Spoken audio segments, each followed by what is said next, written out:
ഒരു cardboard box കയ്യിൽ കിട്ടിയപ്പോൾ തൊട്ട് ആലോചിക്കുക, സിമ്പിളായി എല്ലാവർക്കും ചെയ്യാൻ പറ്റുന്ന രീതിയിൽ എന്താ ഇതിൽ ചെയ്തെടുക്കാമെന്ന്. അവസാനം മണി ബോക്സ് ചെയ്യാമെന്ന് തീരുമാനിച്ചു. അപ്പം ഞാൻ 2-3 A4 ഷീറ്റ് എടുത്ത് അതിൽ ഏറ്റവും സിമ്പിളായിട്ട് എല്ലാവർക്കും വരയ്ക്കാൻ പറ്റുന്ന രീതിയിൽ കുറച്ച് കേർവ്സ് ഡിഫറെൻറ്റ് ഷെയ്ഡ്സിൽ വരച്ചെടുത്തു. ഇങ്ങോട്ടും വരച്ചു, കുറച്ചിങ്ങോട്ട് ക്രോസ് ആയിട്ടും വരച്ചു. അതിനുശേഷം ഞാൻ അതിലൊക്കെ ബ്ലാക്ക് ഇങ്ക് വെച്ചിട്ട് കുറച്ച് ഹാർട്ട് ഷേപ്സ് അവിടെ ഇവിടെയൊക്കെ ആയിട്ട് ഇങ്ങനെ വരച്ചു കൊടുത്തു. ഹാർട്ട് ഷേപ്പ് തന്നെ വേണമെന്നില്ല, നമുക്ക് സ്റ്റാറോ വേറെ എന്തെങ്കിലുമൊക്കെ നമുക്ക് ഏതാ ഇഷ്ടം അത് നമുക്ക് ആഡ് ചെയ്ത് കൊടുക്കാം. അതുപോലെ തന്നെ ഈ കർവ് ലൈൻ തന്നെ വേണമെന്നില്ല, നമുക്ക് സ്ട്രെയിറ്റ് ലൈൻ വരയ്ക്കാം, സെയിം കളർ യൂസ് ചെയ്യാം, ഡിഫറെൻറ്റ് ഷെയ്ഡ്സ് യൂസ് ചെയ്യാം, ഒക്കെ നമ്മുടെ ഇഷ്ടമാണ്.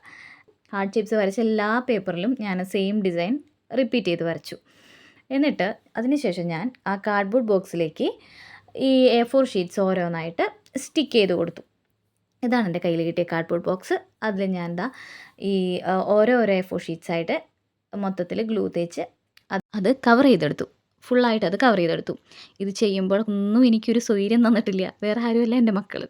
2 സൈഡിൽ നിന്നിട്ട് അവർക്കും മണി ബോക്സ് വേണമെന്ന് പറഞ്ഞിട്ടുള്ള ബഹള. എന്താ ചെയ്യുന്നത്, എന്താ ഉണ്ടാക്കുന്നതെന്ന് ചോദിക്കുമ്പോൾ നമ്മൾ സ്വാഭാവികമായിട്ടും പറയുമല്ലോ, ഇന്നതാണ് ഉണ്ടാക്കാൻ പോകുന്നത്. അപ്പം ഞാനന്ന് പറഞ്ഞു പോയി മണി ബോക്സാണ് ഉണ്ടാക്കുന്നതെന്ന്. അപ്പോൾ തുടങ്ങി ഞങ്ങൾക്കും വേണം, അതും ഒരെണ്ണം പോരാ, 2 ആൾക്കും ഡിഫറെൻ്റ് ആയിട്ട് വേണം, വേറെ വേറെ വേണമെന്നും പറഞ്ഞിട്ടുള്ള ഇവിടെ ബഹളമാണ്.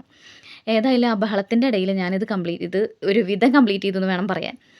അതിനുശേഷം ഞാൻ ഈ അടിയിൽ കുറച്ചുകൂടി ബലത്തിൽ നിൽക്കാൻ വേണ്ടിയിട്ട് ഒരു കാർഡ്ബോർഡിൻ്റെ ചെറിയൊരു റെക്റ്റാങ്കിൾ ഷേപ്പ് പീസ് എൻ്റെ കയ്യിലുണ്ടായിരുന്നു. അത് വെച്ച് ഞാനതൊന്ന് സ്റ്റിക്ക് ചെയ്തു ഒരു ബലത്തിന്. അടിഭാഗം പിന്നെ ഞാൻ വേറൊന്നും വെച്ച് കവർ ചെയ്തില്ല, അത് അടിയിലേക്ക് പോകുമ്പോൾ ഭാഗമല്ലേ, പുറമേക്ക് കാണില്ലല്ലോ. അപ്പോൾ വേണ്ടവർക്ക് അത് കവർ ചെയ്തെടുക്കാം. മൊത്തത്തിലൊരു ഭംഗി കംപ്ലീറ്റ് ആയിട്ട് വേണമെന്നുണ്ടെങ്കിൽ. ഞാൻ ഓർത്തു ഇനിയിപ്പോൾ അടിഭാഗം ആരും കാണാൻ പോകുന്നില്ലല്ലോ എന്നും. എനിക്കൊരു അബദ്ധം പറ്റിയത് നിങ്ങൾക്ക് എന്താണെന്ന് ഇതിൽ കണ്ടിട്ട് മനസ്സിലായോ? എൻ്റെ ആവേശത്തിലും ഈ തിക്കും തിരക്കും ബഹളത്തിൻ്റെ ഇടയിൽ ഞാൻ ആ ഹോള് കട്ട് ചെയ്തപ്പോൾ കുറച്ചധികം കട്ടായിപ്പോയി.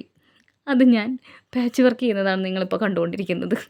ഞാനൊരു കഷ്ണം കട്ട് ചെയ്ത് അടിയിൽ ഡബിൾ ടാപ്പ് വെച്ച് അത് സ്റ്റിക്ക് ചെയ്ത് ആ ഹോളൊന്ന് ചെറുതാക്കി. ആഹാ, മുടുക്കനായി, അടിപൊളിയായില്ലേ? എങ്ങനെയുണ്ട് കാണാൻ? ചെറിയ ചെറിയ പാളിച്ചകൾ ഒഴിച്ചാൽ മൊത്തത്തിൽ കാണാനൊരു ചന്തമൊക്കെ ഉണ്ട്. അടുത്ത അബദ്ധം, 1 സൈഡ് ഫുള്ള് എമൗണ്ടുകൾ എഴുതിയിടാൻ വേണ്ടിയിട്ട് ഒരു പ്ലെയിൻ പേപ്പർ ഒട്ടിക്കാമെന്നായിരുന്നു എൻ്റെ പ്ലാൻ. അതായത് ഇങ്ങനെ ചെക്കായി വരച്ചിട്ടിട്ട്. ആ കാര്യം ഞാൻ മറന്നുപോയി. അവസാനം ഞാൻ എന്താ ഒരു 100 രൂപ ഇട്ട് എൻ്റെ മണി ബോക്സ് ഉദ്ഘാടിച്ചിരിക്കുന്നു. എങ്ങനെയുണ്ട് മണി ബോക്സ്? ഇഷ്ടപ്പെട്ടോ? അബദ്ധങ്ങൾ വെച്ചുള്ള മണി ബോക്സ് ഇഷ്ടപ്പെട്ടെങ്കിൽ ലൈക്ക് ചെയ്യുക, സബ്സ്ക്രൈബ് ചെയ്യാൻ മറക്കരുതേ. ബൈ.